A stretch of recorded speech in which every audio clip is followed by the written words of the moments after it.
Cunningham has to be real careful here not to just put it up for grabs. A turnover here will kill the Eagles.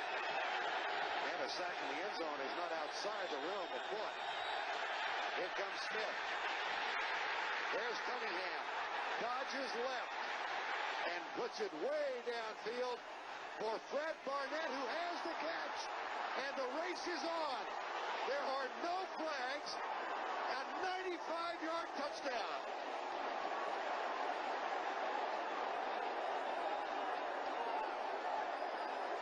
Well, Vern, this type of play just defies description. Cunningham knows he's in trouble in the pocket. He knew that Bruce Smith was coming, and he just makes a play that only he can make. Cunningham will be looking at the rush almost immediately. He knows where he is on the football field, and then just watch his escapability. How does Smith miss him there with the left hand? And now his eyes go downfield looking for his receiver, and Barnett is way down there. He throws this ball again into the wind about 60 yards. There's the alley-oop. Jamie Williams can't make the play. And then that world-class feed of Barnett, it's all over. The Eagles are in the end zone.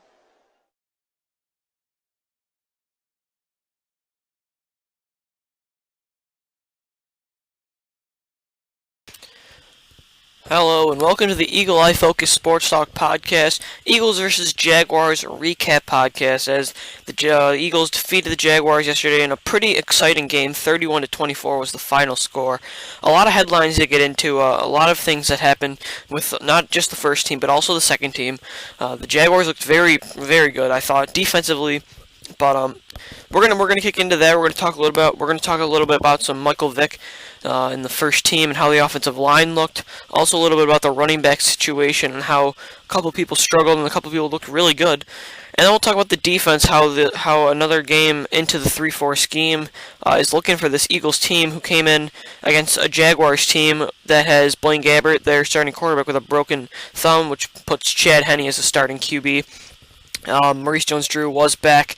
Also, Denard Robinson getting a lot of looks. So let's kick into it. A lot of headlines. The Eagles came back after being down. They were planning on the 1-yard line. Nick Foles came in the fourth quarter and drove a 99-yard drive, and Bryce Brown punched it in for the touchdown. Not Bryce Brown, my apologies. Chris Polk puts it into the touchdown, but it was all Bryce Brown that drive. And the Eagles took the win after a game-winning touchdown right there. But let's talk about the first team. Michael Vick did get to start, as we all know. A couple days ago, Chip Kelly named Michael Vick the head starting quarterback for the Eagles going into Week 1 of the 2013 regular season. And Vick looked very sharp the first two games, and maybe not so much in this game from what I saw. Based on what I've seen from the first two games, was he kind of let the game come to him. He was kind of playing within the system, whereas this time he was playing more with the ball. He was hanging onto the ball too much. He had the ball far too much longer than it should be. I know Chip Kelly doesn't like that, and he ran a lot this time. He had 7 runs for 53 yards, which is very good. When he ran, it was very effective, but you don't like seeing him uncomfortable in the pocket like that when plays were breaking down, which was, again, due to the fact as a result of him hanging on to the football too long. But he did have actually not that bad of a game, though. I mean, pretty solid stats. He finished 15 for 23, 184 yards, a touchdown, and then a bad turnover, a bad interception where he was trying to throw it away after getting hit, and he couldn't get out of the end zone, and it got picked. It's again, I mean, now people are going to start saying, oh, the turnovers are back, whatever, but it was really... Both interceptions that Vick has had this the preseason are correctable. They're not him trying to force anything. It was just him trying to get... The first one just doesn't count. It's a Hail Mary. I don't even count that. This one was just... He's trying to get how he's getting hit. So, I mean, I'm not really concerned about that. What I was concerned about is just... I mean, I just saw a lot of 2012 back with this. I saw too many turnovers. Also, Bryce Brown. But before we go to Bryce Brown, let's keep talking about Vick. I mean, he just, I think, I mean, he ran the no-huddle very well, don't get me wrong. he and LeSean McCoy looked very well. He also connected with Deshaun Jackson, who had 3 receptions for 48 yards. Looked very good with a couple throws there, and also an amazing throw to Riley Cooper for the touchdown. A dart in the end zone, put it right between a couple of defenders to Cooper.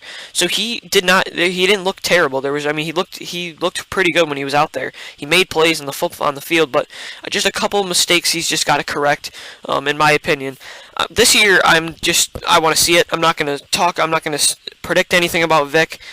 We know what he can do if he can stay healthy, which is another thing I loved about watching Vic yesterday. Is I kind of liked seeing him run a lot more because we got a taste of what he's going to be doing with his body this year. You saw him getting down, not necessarily sliding feet first, but he got down and he did not take unnecessary hits. Vic even said in his press conference, he doesn't want to run that much, but if he has to, he will.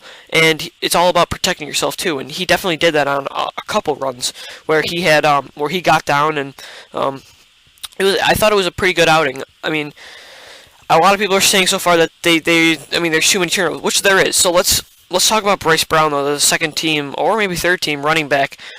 Finished 11 carries for 92 yards and a touchdown, averaging 8 yards a carry. So right there, the stats say, what's to be concerned about Bryce Brown? He can't hold on to the football, and that's the one thing that I'm kind of concerned about. Bryce Brown, last year he had 2 huge games against Carolina and Dallas, but both times he had 2 fumbles. And then this offseason, we're hoping he can get that down and become a great backup to LeSean McCoy, a great 1-2 punch. And he fumbles right in the end zone. You think he has a touchdown, and he fumbles it, and it goes out for a touchback, Jaguars ball. These turnovers cannot happen. If it's like the last year, it's another 4-5 win team. You need to correct these simple mistakes, and I think Chip Kelly will do that. Chris Polk, though, to talk about the running backs, all the running backs had a very good game. I'm still saying Bryce Brown had a very good game. He's got to stop those. Of course, McCoy only finished 5 for 9 rushing, but he also had 2 catches for 19 yards. Chris Polk finished 6 for 23, but he punched a big touchdown, go-ahead touchdown plus a 2-point conversion. He showed that he could be a power back if we need him, and I think that could be a huge role for him this season. As Felix Jones, he doesn't have to worry about Felix Jones anymore, as he was traded to the Pittsburgh Steelers for Adrian Brown, the linebacker. So, because obviously Pittsburgh needs running back depth with Le'Veon Bell being gone, who, by the way, was on my fantasy team. I'm not going to get into that, though. They all looked pretty good, I thought. Even Matthew Tucker, I thought, showed some good things. He had 2 catches for 30 yards. He was big in that last drive. So with that, I don't think he's going to make the team unless they want to keep 4 running backs. But he looked, I thought, pretty good. I think he might be a practice squad eligible player. But I think, with the film, another team might pick this guy up. I kind of like the young guy. Maybe that's another reason why they got rid of Felix Jones, is Matthew Tucker's looked impressive. Nick Foles came in after the third quarter. The Jaguars just came after the Eagles' offense. Jason Babin, I think Lane Johnson had a struggle. He struggled in this game for sure. What I saw from him wasn't that, he just could not handle it, but the speed guys with like Jason Babin, who was going up against him a lot in this game, I just think he struggled. It's just growing pains. He's a rookie. He had 2 really strong performances against New England and Carolina, and then this game it didn't play out as well. Todd Harriman's also having a pretty bad game. The Jaguars' defense was all over the Eagles. So, that was another reason. It wasn't all Vic's fault. The offensive line could have been better. And when they're coming from all sides, Jason Peters did come back. And he looked a little bit rusty his first game in a long time since the 2011-12 season. Coming off that torn Achilles, plus he just had a hamstring injury that he's nursing. But he came back. Honestly, he looked pretty strong. Obviously he'll tell you there's things he's got to correct. But, it's his first game back, and I think he's going to go right back to being dominant come week 1 against Washington, which he's got a big test against Brian Rakbo or Ryan Kerrigan. So the offensive line, they'll keep that down, but receiving-wise, I thought they looked I think Selleck is still looking to be the best tight end on this football team. I predicted Zach Ertz to have the best productive season. I'm going to stand by that, but I think Brent Selleck is still a very reliable guy. He had 4 receptions for 54 yards, which is exactly what you need in your tight end. And also, Zach Ertz had 1 catch, but it was a big catch for 13 yards for the first down to Michael Vick. Michael Vick threw that one. And I thought Ertz blocked very well. I think he's improved. I think that was one of the concerns heading into the preseason, was how well Zach Ertz was going to run block, and also if he's staying back for a passing ball before he goes out for a pass. I thought he looked pretty solid again. I think he's had a really good preseason so far. And then James Casey had 1 reception for 3 yards, but I think they're going to use. They're not really going to show a lot about what they're going to use with him. They're just playing him a lot in tight end sets and fullback. If they're going to do that, they're going to line him up at running back sometimes and sometimes slot receiver. Expect a lot of 3 tight end sets. He also played very well on special teams. He made some big tackles, and that's another reason why they brought in Chip Kelly brought in James Casey. He's a very good special teams player, and I think he's going to contribute big to this year's team. Riley Cooper had that 1 catch for 9 yards and a touchdown. I think he's definitely the guy that's going to be opposite Deshaun Jackson. Obviously, Jason Avant has looked terrific this whole, but I think he's best in the slot. He had 3 receptions for 36 yards, and he continues to just be a huge, just very productive. And I think this might be a big year for Jason Avant. Expect it, because he looks. I think Vic and Foles and whoever's quarterback has really been tending to him so far.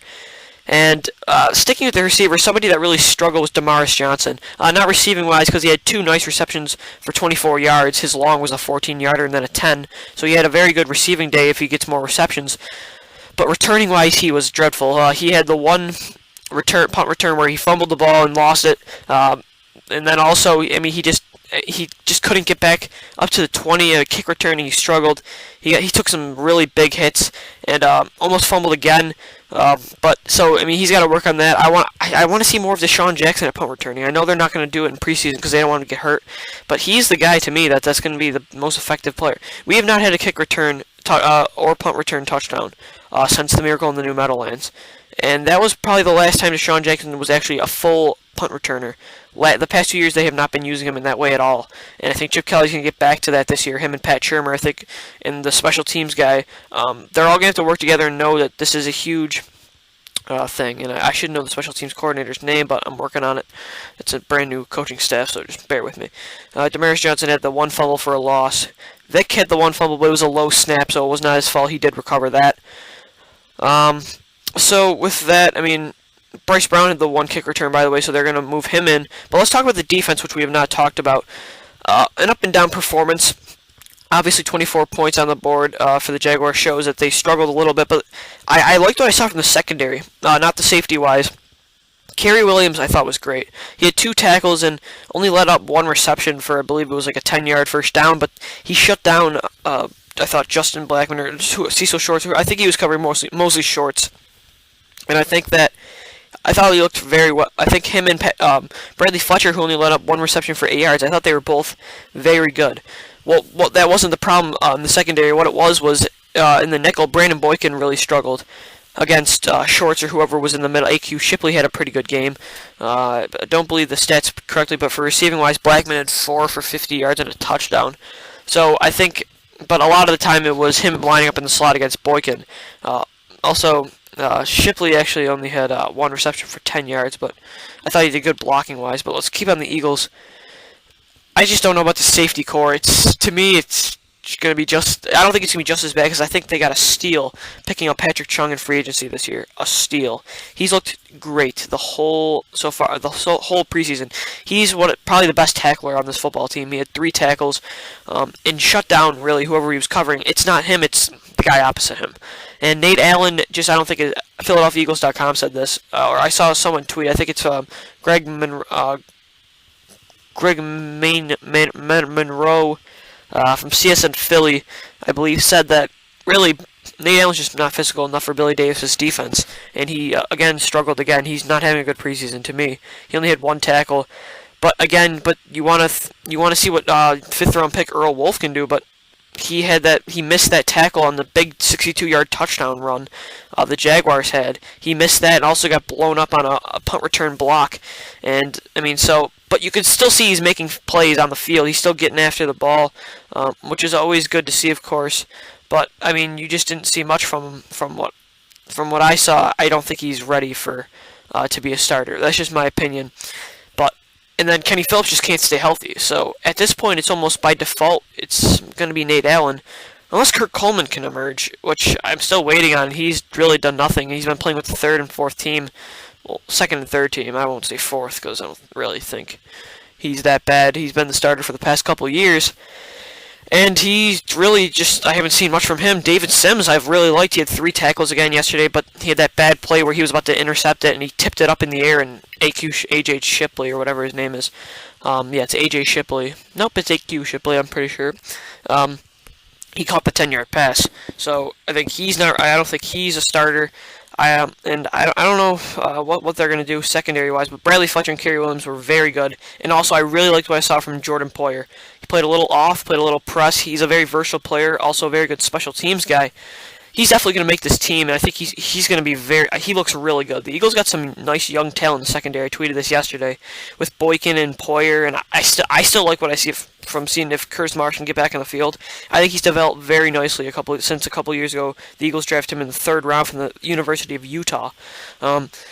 But let's talk about the linebackers, which had a very good game yesterday. First with the starting core, Connor Barwin had a sack and also a big interception, shutting down in coverage. He was very far back covering a tight end. He looked really good, as well as, Michael Kendricks was incredible. He's my breakout player this year. He is going to be a huge force. Last year, D'Amico Ryans was the best linebacker of the team. This year, I say it's Kendricks. He had 3 tackles, 2 for a loss, and a sack. That's incredible to me. I think he's going to be huge in this year's whatever happens with this year. He's going to have to be a big part of it. D'Amico Ryans again, just kind of being the guy that makes sure everything's down. He only had 1 tackle again. I haven't really seen much from him, but I expect him to be a very productive linebacker. And then some of the young guys like Emmanuel Acho, who I continue to say should make this team, and to me has looked better than anybody else. I wrote an article about Jamar Chaney being on the roster bubble. Acho had another strong performance with 5 tackles and an assisted one, and he looked very good in coverage. A great run-stopping linebacker. From what I saw, he's very athletic. And I don't think Jake Knott's making this team, by the way. I think Casey Matthews looked terrific yesterday. So with that, he's going to make the team for sure, personally, I think. Casey Matthews had four tackles yesterday and a sack and was really all over the quarterback yesterday. Showed some great pass rushing ability. Showing a little bit of some Clay Matthews action, his brother, from what I've seen. But it's just, I wonder how this linebacker thing is going to play itself out. But Jamar Chaney, people are saying, Eagles Television Network yesterday said locks to be on the linebacking core, and it's a Jamar Chaney. He's had a terrible preseason. Again, he only had 1 tackle yesterday. He looked pretty good in coverage, but I just don't think. I think he has to have a huge game in week 4. Else, I think they should just go with the young talent. But it all depends on how many linebackers they're keeping, 2 inside linebackers. Because personally, I think they're going to keep around. I think they're going to keep 5. So with D'Amico and Kendricks, I think right there, and then Casey Matthews as your 3. I think you have 2 spots to go with, and I think right there it's Acho, and then so I guess maybe Chaney, but maybe not. Maybe they take a chance on the young kid Jake Knott, but he only had one tackle yesterday. So, but he's developing. Also, I don't think I think they're going to keep 5. So yeah, they're probably right. If they keep 4, then it's Acho versus Chaney to me, but I don't want to let this. I don't want to let this kid go, Emmanuel Acho. He looks really good from what I've seen. He's fast. He's physical. He's a great coverage linebacker. Also, really good in run stopping from what I saw. He's very well. He's like what we struggled with the first 2 games. Well, the first game of the preseason was clogging up holes, not giving the lanes to the running backs. Acho does a great job of closing those up, from what I've seen. And really, that's the defensive line's job. But let's talk about the defensive line. I know I'm kind of rambling, trying to get each position in, but there's a lot of stuff to take from this game, this regular season dress rehearsal. From what I saw so far, the defensive line is the deepest position on the football team. They're our best position. Fletcher Cox, the rookie, had a great game. He had 3 tackles and just shut down the running backs. But it wasn't him that I was most impressed with. It was Cedric Thornton. Cedric Thornton had a huge sack against Chad Henne yesterday, and I think he's going to be the starting 3-4 other defensive end opposite Cox, and I think Sopoaga and Benny Logan are going to rotate at nose tackle. With that, they looked really good. Vinny Curry again had another great performance, 2 tackles, a sack, and a forced fumble. He's pushing to be the starter too. He's definitely going to get some great time. Again, it's going to be a rotation with these guys because they're so deep. And also a great story with Damian Square. Did a pretty good job, I thought, run stopping, closing up gaps. He only had a tackle, but he looked really good in that sense. But a guy I'm interested to see is with how many they keep is David King, the seventh round pick out of Oklahoma.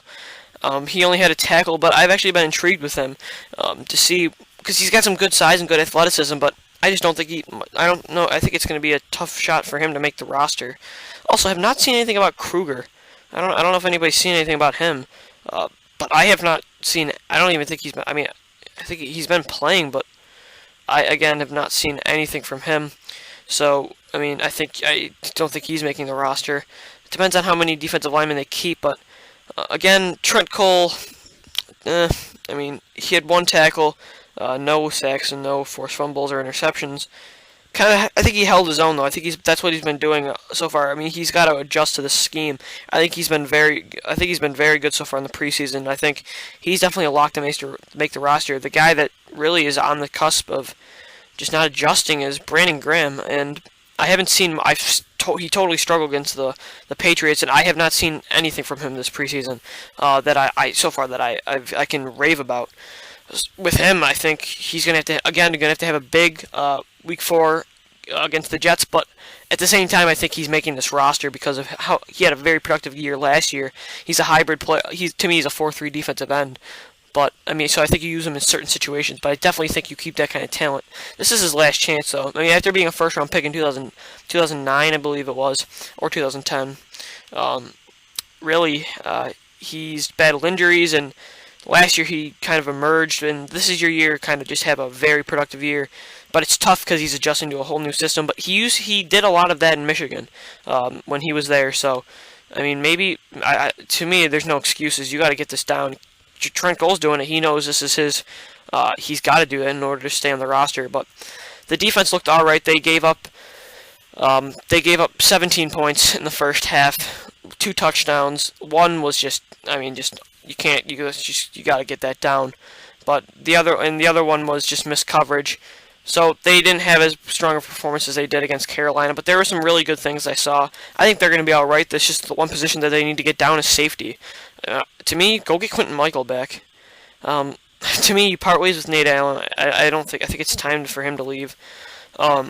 Kenny Phillips, if he can't stay healthy, there's no reason for him being on the roster.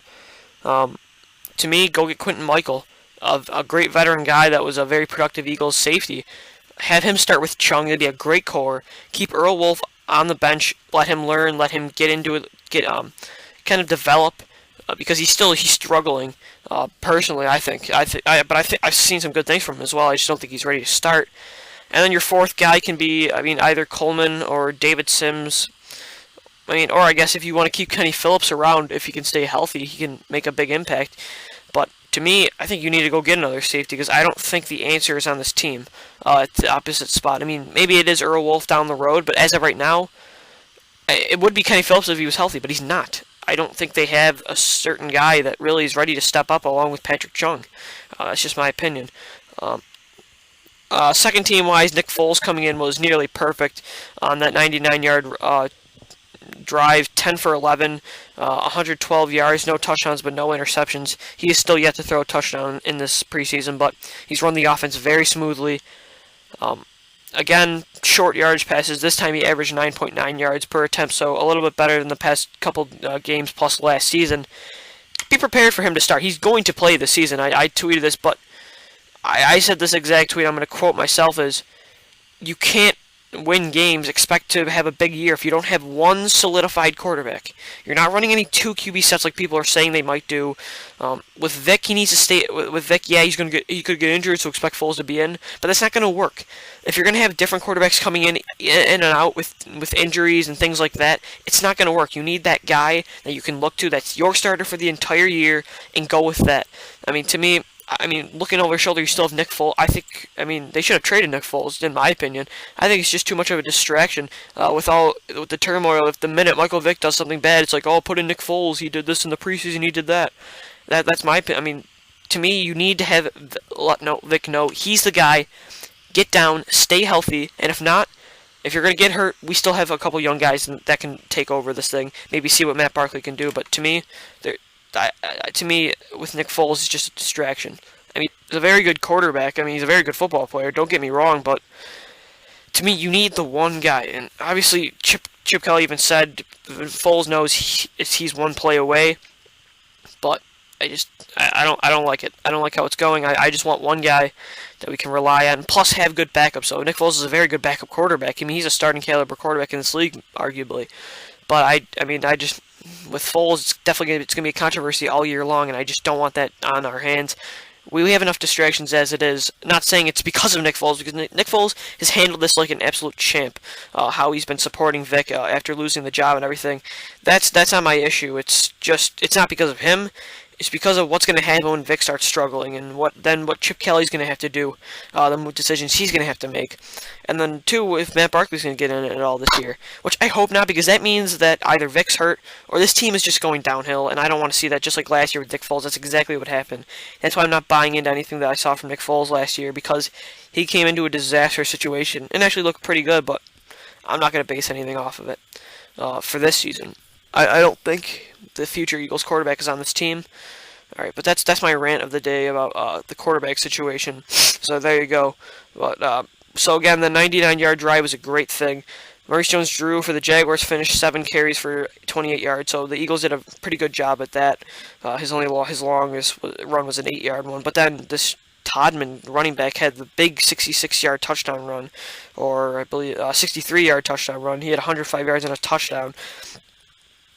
Things like that are correctable for the Eagles' defense. I'm sorry, and I think they're going to be all right. By the way, former Eagle Mike Kafka 2 for 312 yards. Not really much, but just an update on that. So I thought I saw some good things, but one other thing I want to talk about is the depth at receiver. Greg Sales, or Salas, or however you say his name, did not have a reception in this game, and neither did the so magnificently interesting player that is 6'8", Ifeanyi Moma, wide receiver, rookie. Has not had one reception this preseason. Have seen absolutely nothing from him.